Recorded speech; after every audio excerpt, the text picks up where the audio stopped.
Well, yes, indeed, Mark. Well, we've got Babajide Ogunsanmo, our data and information analyst. We'll be talking some figures now. Thank you for coming on this morning. Well, it's always my pleasure to be here. Yeah, but these figures have to do with the Transparency International's report on corruption perception index in the country as it is. But there were those who were surprised when they saw those figures. Say, oh, wait a minute, how come? Because look, it's part of the key focus of this government, but it didn't look good in that TIS report. But you've gone through and seen some things. What struck you when you saw it? Several things are important to discuss about Transparency International's report. Perception, many believe, is reality. But let's understand what corruption really means. Because today, corruption is no longer Chamberlain. Corruption is no longer a lonely bachelor. Corruption now has a wife, Gimba, and 2 girlfriends. Also? Oh yes, I'll reveal the name of the wife of corruption and his 2 girlfriends. Can't wait to hear it. And you will be surprised. But before then, let's focus on the SSS. I hope it's not someone I know, though. But go ahead. No, I don't think so.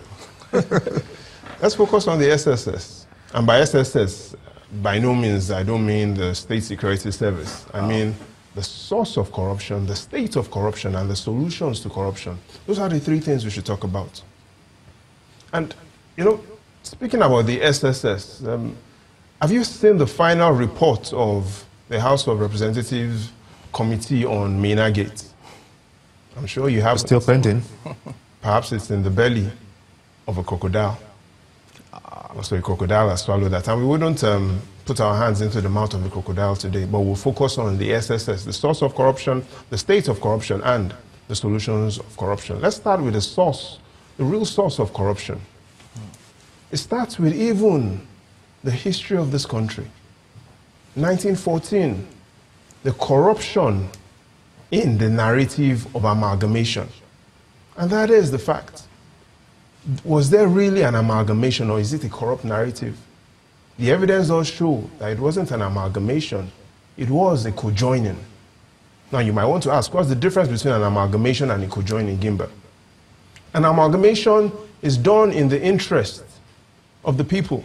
And so when the phone manufacturer puts in the pieces together, the phone screen, the battery, the processor, and puts it all together, it's for the benefit of us. That is amalgamation. What is co-joining? Chamberlain, co-joining is when you enter a bus from Ojuelegba in Lagos down to mile 12. And you get down from the bus and the conductor is meant to give you a change of 25 naira. And there's another passenger that is meant to give 25 naira. But because he doesn't have 25 naira and he has a 50 naira note, he gives you guys a 50 naira note. It joins you together, not because of your interest, but because of his interest. You'll hear the driver shouting, "Suwapo." In simple terms, put them together. Even though they stopped that shot when they're trying to sort of tackle Ebola, everybody left their change with the conductor. Oh yes. But times changed. And so that's the difference between amalgamation and co-joining. Were we really amalgamated for our interest?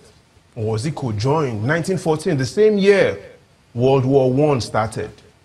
We fail to talk about the narrative of World War I and the co-joining of Nigeria. And then 8 years after we were co-joined, 1922, we had the first constitution, the Clifford's Constitution. Again, corruption all over it. That was the constitution that brought in the power of money. It was the constitution that made Nigerians realize what it meant not to have money. Here's what I mean. In 1922, for you to vote or to be voted for, you needed an annual income of £100. It was all about money.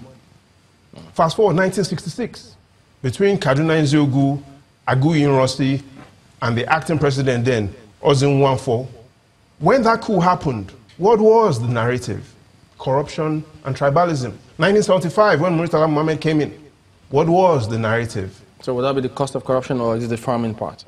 No, so there are several ways you can see the history of corruption, but the most important thing is we see that corruption and Nigeria are like Siamese twins. We're just looking for the doctor to separate us.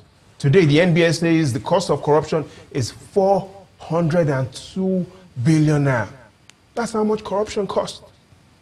402 billion naira, larger than the capital budget of several ministries. So corruption is no longer a kid. And indeed, the evidence does show that corruption and Nigeria are really Siamese twins looking for a doctor to separate us. What about the point of the, is it the wives to corruption? No, I'm waiting patiently. Oh yes, we're going to talk about corruption's wife and his two girlfriends. And that is found when you look at the state of corruption today in Nigeria. Now we ask ourselves, where does exactly corruption live? We also have the corruption's address today. It's on number 10. And it's not on number 10 Downing Street. Oh. It's on number 10 Onijibiti Close of West African streets. Oh yes, it is. And what do I mean? Now, if you get into this compound of corruption, Nigeria is not the only tenant. Oh yes. Transparency International shows us that we are not the only tenant living in this close of corruption. On our left, they talk about Benin. They give them an F9. A country just beside us. They talk about Niger. Transparency International says Niger has a score of 3.3 over 10. Again, another F9. Indeed, Transparency International says corruption in Niger in 2017 was worse than it was in 2016. Transparency International talks about another neighbor of ours. They talk about Cameroon. They also talked about us. Oh yes, and we're going to look at everybody living in this Chad. Close, yes. Corruption in Chad, again, not getting better. 2 over 10. And so today, Nigeria, F9 in corruption, and all the countries around us. But Indeed, is this mindful of all the efforts that we're putting in to make sure this we stem the tide? the evidence does show that since the beginning of the Fourth Republic, indeed, since the beginning of Transparency's international scoring of corruption, it has been an F9. All right, we'll come back to this in just a moment. Don't go away.